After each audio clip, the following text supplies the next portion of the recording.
जिस petrol pump पर आप हर महीने हजारों रुपए फूंक रहे हैं, वहां अब असली पेट्रोल बचा ही नहीं। आए दिन गाड़ियां खराब हो रही हैं क्योंकि शुद्ध पेट्रोल खत्म कर दिया गया है और 20% अल्कोहल मिलाया जा रहा है। जब सबसे बड़ा सवाल यह है कि जिस मंत्री ने पेट्रोल में इथेनॉल मिलाने की पॉलिसी बनाई, उसी के बेटे की कंपनी का मुनाफा 439% कैसे उछल गया। आज हम आपको इथेनॉल के उस पूरे खेल के अंदर की कहानी बताएंगे जिसे सरकार क्रांति बता रही है और विपक्ष घोटाला बताता है, और इनके बीच फंसा हुआ है आम आदमी जिसके पास इसके सिवाय कोई उपाय ही नहीं बचा है। उसे शुद्ध पेट्रोल चाहिए तो 150 रुपए लीटर तक खर्च करना पड़ेगा। 1 अप्रैल 2026 से देश के हर पेट्रोल पंप पर सिर्फ E20 पेट्रोल बिकना अनिवार्य कर दिया गया है, यानी 20% इथेनॉल और 80% पेट्रोल का मिश्रण बेचा जा रहा है। इथेनॉल की मिलावट बिना शुद्ध पेट्रोल अब बाजार से लगभग गायब है, सिवाय कुछ प्रीमियम ब्रांड्स का हाई ऑक्टेन पेट्रोल है जो 140 से 160 रुपए प्रति लीटर के हिसाब से बिकता है। यानी अब शुद्ध पेट्रोल आम आदमी की पहुंच से बाहर हो गया है। पेट्रोल में जो 20% इथेनॉल मिलाया जा रहा है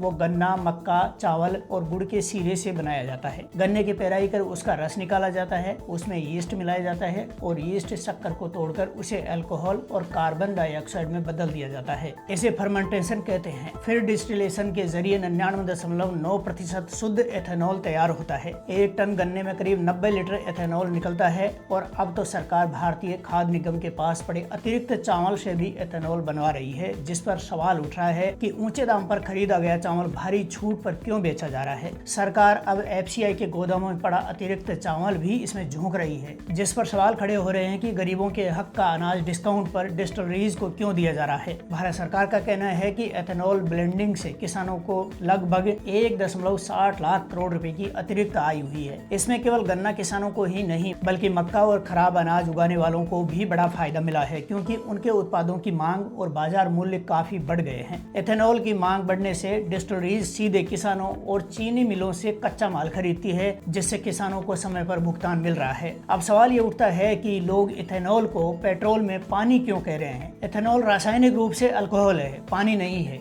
लेकिन इसकी एक फितरत है। ये हवा से नमी यानी पानी को अपनी तरफ खींचता है। जब गाड़ी हफ्तों तक खड़ी रहती है तो ये नमी सोखकर फ्यूल टैंक के नीचे पानी की एक परत बना देता है, जिसे तकनीकी भाषा में फेज सेपरेशन कहते हैं। गाड़ी चलाने पर ये पानी इंजन में जाकर उसे बर्बाद करता है। गाड़ियां बनाने वाली कंपनियां इंजन खराब होने के दावों को खारिज करती है, जबकि लोकल मिस्त्री इथेनॉल से गाड़ी खराब होने और माइलेज कम होने का दावा करते हैं। ये सब चल रहा है, साथ ही ये भी खोजा जा रहा है कि इथेनॉल की कहानी शुरू किसने की। पॉलिटिकल पार्टीज में क्रेडिट लेने की लड़ाई बेहद दिलचस्प है। सबसे पहले 2002 में अटल बिहारी वाजपेयी की भाजपा सरकार ने पायलट प्रोजेक्ट के तौर पर इथेनॉल ब्लेंडिंग शुरू की थी। फिर 2004 से 2014 तक कांग्रेस की यूपीए सरकार ने इसे आगे बढ़ाया। कांग्रेस की सरकार ने 10% का लक्ष्य रखा, लेकिन असली मिश्रण 1.5% पर ही अटका रहा। असली रफ्तार 2014 के बाद मिली, जब मोदी सरकार सत्ता में आई। 2022 में 10% का लक्ष्य पूरा हुआ। फिर 2023 में 11 राज्यों में E20 रोल आउट हुआ और तय समय से पहले ही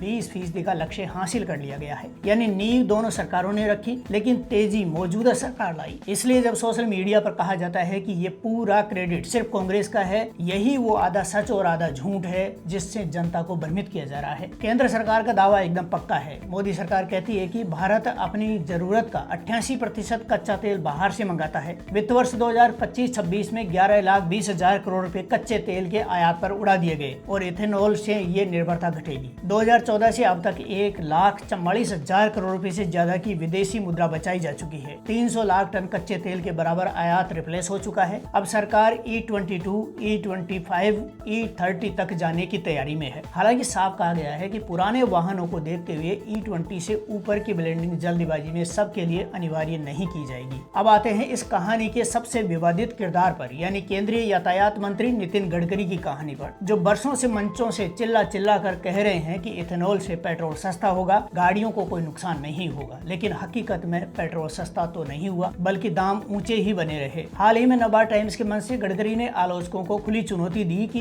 एक भी ऐसी गाड़ी दिखाओ जिसे इथेनॉल से नुकसान हुआ हो, और इसे भारत की आत्मनिर्भरता के खिलाफ अंतर्राष्ट्रीय साजिश बता दिया। लेकिन असली धमाका तब हुआ जब कांग्रेस के मीडिया प्रमुख पवन खेड़ा ने प्रेस कॉन्फ्रेंस करके सीधा आरोप जड़ा कि गडकरी के दोनों बेटे निखिल गडकरी और सारंग गडकरी इथेनॉल बनाने वाली कंपनियों से जुड़े हैं। निखिल गडकरी सियान एग्रो इंडस्ट्रीज के प्रमुख हैं, जो इथेनॉल सप्लाई करती है, और सारंग गडकरी मानस एग्रो इंडस्ट्रीज चलाते हैं। खेड़ा का कहना है कि ये सीधा हितों का टकराव है। पिता नीति बनाता है है और बेटे मुनाफा कमाते हैं। और आंकड़े भी चौंकाने वाले हैं। निखिल गडकरी की कंपनी सियान एग्रो का शुद्ध मुनाफा वित्त वर्ष 2026 में 441% उछलकर 222 करोड़ रुपए तक पहुंच गया। कंपनी का रेवेन्यू जून 2024 के 18 करोड़ रुपए से बढ़कर जून 2025 में 723 करोड़ रुपए हो गया और शेयर की कीमत में भी भारी उछाल दर्ज किया गया है। इस पर खुद नितिन गडकरी का जवाब उतना ही सार्वजनिक है। इंडिया टुडे से बातचीत में उन्होंने कहा कि इथेनॉल उत्पादन से उनकी पारिवारिक हिस्सेदारी सिर्फ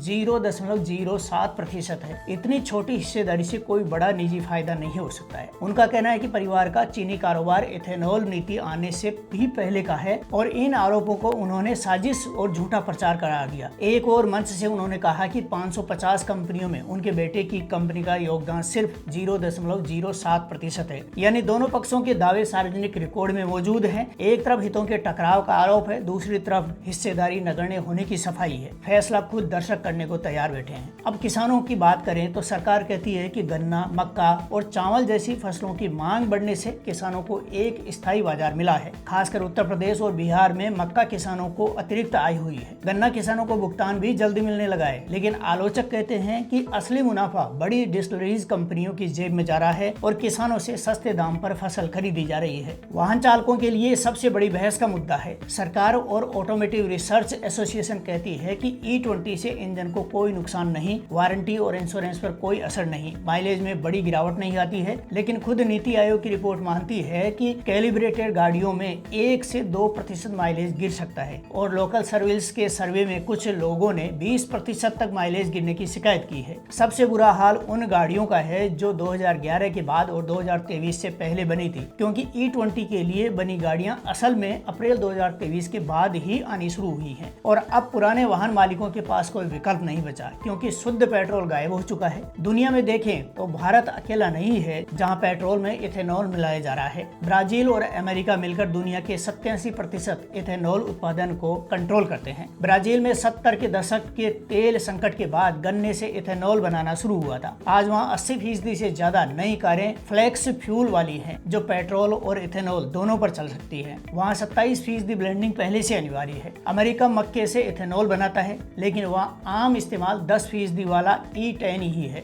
यूरोप और फ्रांस में भी अलग अलग मॉडल अपनाए गए हैं। अब आखिर में ये देखिए कि असली आंकड़े क्या कहते हैं। भारत की इथेनॉल उत्पादन क्षमता 2013-14 के 48 करोड़ लीटर से बढ़कर 2000 करोड़ लीटर सालाना हो चुकी है। मौजूदा साल में तेल कंपनियों ने 1050 करोड़ लीटर खरीदने का लक्ष्य रखा है। जून 2026 तक 717 करोड़ लीटर की आपूर्ति हो चुकी है, यानी हर महीने औसतन 90 करोड़ लीटर और हर दिन करीब 3 करोड़ लीटर इथेनॉल पेट्रोल में मिलाया जा रहा है। फीड स्टॉक में मक्के की हिस्सेदारी अब 45 से 47% तक पहुंच चुकी है। तो कुल मिलाकर तस्वीर ये है कि सरकार कहती है कि ऊर्जा सुरक्षा और किसान की जेब दोनों को फायदा हुआ है, जबकि विपक्ष कहता है कि मंत्री के बेटों की जेब भरी जा रही है और बीच में फंसा हुआ है वो वाहन चालक जिसके पास अब कोई विकल्प ही नहीं बचा है। ये लड़ाई अभी खत्म नहीं हुई है, क्योंकि सरकार E30 की तरफ बढ़ने की तैयारी में है और आने वाले महीनों में ये विवाद और गहराने वाला है।